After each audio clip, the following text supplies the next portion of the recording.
I've got more money locked up for later than I do for the years I actually want to live. If you are well in the UK, you've probably felt that. Do I lock it away for tax relief or keep it accessible just in case? With 6th of April approaching, that decision is landing on many desks right now. On paper, pension looks brilliant. Tax relief, employer contributions, compounding. But handing timing over to a government that's already moved the goalposts once, that feels different. So you lean towards ISA. Then you feel the tax cost, so you lean back towards pension, and that back and forth is exhausting. This isn't about which is better comparison. It's about understanding what job each wrapper is doing and when to shift focus. Here's why this feels unresolved. The standard framing pushes you towards spreadsheets, pension or ISA, which wins? On paper, pension often wins. Tax relief in the UK is strong, especially for higher rate taxpayers. When you earn more than £100,000, effective tax relief can reach more than 60%. Employer match, pre-tax, automatic, compounding in the background. These make a pension easier to build. ISAs are harder. Post-tax money competing with lifestyle. No employer contribution, no relief on the way in unless you're using a lifetime ISA, which has its own restrictions. So the spreadsheet says, maximize pension, use ISA for what's left. On efficiency grounds, that isn't wrong. The trade-off is real. Pension contributions reduce flexibility. For many people, every pound locked away isn't accessible until 57, possibly later if rules shift. ISA contribution reduce efficiency, and for high earners in the UK, that cost isn't abstract. Crossing the wrong threshold, and you're not just paying a little bit more tax, you're in a 60% tax trap.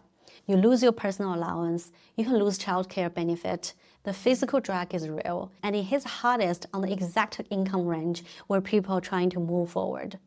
That's the trade-off. The issue isn't the math or just the tax optimization. You've been trying to answer two valid questions, which is more efficient and which gives me more control with one decision. And there isn't one answer. That's why the question, which is better, keeps failing. The discomfort around locking money away and the distrust of a system that's already changed before isn't irrational. It's a response to a genuine cost. Here's the shift. Pension and ISA aren't competitors. They solve different time problems. Pension answers, will I be okay later? ISA answers, do I have options before them? One is inevitability, one is optionality. Once you see that, the question changes into, which phase am I building right now? Think of your financial life in 3 phases: the build, the bridge, the dividend. The build is now, high income, high cost, pension doing most of the work. The bridge are the years between easing off and the pension access age, currently 57 for most defined contribution schemes. The dividend is when pension become accessible. Mortgage likely lower or gone, spending typically lower. I've covered these 3 spending phases in more detail in another video. I'll link it above. For this decision is simple. Pension funds the dividend, ISA funds the bridge. And this is where things start to settle. The dividend stage has structural support, tax relief, employer contributions, and time. Once it's moving, it largely sustains itself. The bridge is different. It's built post-tax, no employer support, competing with the peak lifestyle costs. But here's a reframe that most people miss. The bridge fund doesn't need to be perfect. It doesn't need to fund early retirement. It just needs to be enough.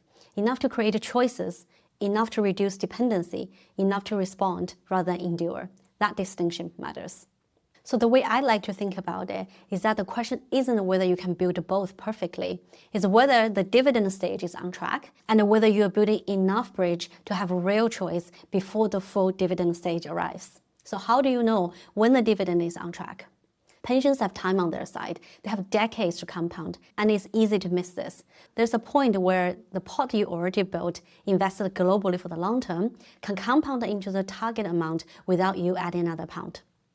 Because of the time pensions are locked in, that amount usually looks much smaller than the final number you're aiming for. Let's put some numbers around it to illustrate this. This is a high-level, not precise modeling. A simple rule of thumb is that at typical long-term growth rates, investments can roughly double around every 10 years. So if you have £300,000 today, that can become £600,000 in about 10 years, and around 1.2 million in 20. That's illustrative, not guaranteed, and returns vary. But this is the shift that actually matters. Once you can see that the existing pot plus time can get you already to the dividend stage, you're no longer contributing for basic security. You're contributing for marginal improvement. And that's a very different mindset. This stage is what I call freedom layer 2. It's a point where even if you reduce contributions, the long-term outcome is still broadly intact. Past that point, growth is doing most of the work. Your role changes. Instead of constantly building the later life layer, you can start focusing more deliberately on the years before it. That's when ISA stops feeling inefficient, because you're not taking away from retirement. So here's a practical default. Prioritize pension until you can clearly see that trajectory in place. Put into ISA alongside, intentionally, not just whatever is left after spending. And once that compounding threshold is inside, shift focus. And for many UK high earners, this point is closer than it looks. If you can max £60,000 a year into your pension, you could build a 300k pot in just 5 years before counting any market growth. For many people earning 130k and above, that's achievable through salary sacrifice. Once you factor in tax relief and employer contributions, the actual impact on take-home isn't as dramatic as the headline number suggests, leaving you enough for living expenses, potentially even some post-tax savings. Even starting seriously in your 40s, with a 20-year runway, that kind of pot has time to compound into your freedom number in your 60s. And if you're earlier in your career, with 30 or 40 years ahead of you, that threshold is lower. At that horizon, something closer to £150,000 left to compound can reach a similar place over time. That's the part people underestimate. Time inside the pension does a lot of the work for you. Freedom layer 2 isn't distant for many of you watching. It's often much closer than you think. If you followed this far, that should feel encouraging, because it means the later life layer isn't as far away as it looked. And for many people, it's already forming in the background. And that's important, because the harder part isn't usually the dividend, it's the bridge. If you're aiming for a pure retirement, say completely stop at age 45, then yes, a fully funded bridge is genuinely hard to build. You'd need 12 years of living expenses accessible before the pension unlocks. That's post-tax money, less compounding time, and potentially built against the moving access age. The number is substantial, and the uncertainty is often where the anxiety comes from. But the bridge doesn't have to be that. It doesn't need to fund a complete exit. It doesn't need to replace your full income. It doesn't need to be finished before it starts working. It needs to create options. If life changes, you have room to respond. If rule changes, you're not relying on one lever. If priorities shift, you can move. That's the difference. Say you've been building a bridge fund, planning to ease off at age 50. You've got 7 years until pension access at 57. Then the access age all of a sudden got moved to 65. Now the bridge looks like 15 years instead of 7. Is it disappointing? Yes. But the capital you build is still there. It becomes leverage, part-time work, lower pressure roles, reduce expenses by design, not sacrifice. Choice. The bridge isn't a one fixed outcome, it's optionality. And optionality doesn't require precision, it requires enough. Enough to change something, enough to respond, enough that the pension access age isn't your only lever. That's what reduces policy fear. Not certainty about the rules, but independence from relying entirely on them. Let's come back to that back and forth between pension and ISA. You weren't trying to pick one forever, you were trying to work out which one deserves more attention right now. Early on, it makes sense to lean into pension. The tax relief is strong, the compounding runway is long. But once the later life layer is clearly on track, the question changes. Then it's about building flexibility before pension access. This was never about finding the perfect split. It was about knowing when to shift focus.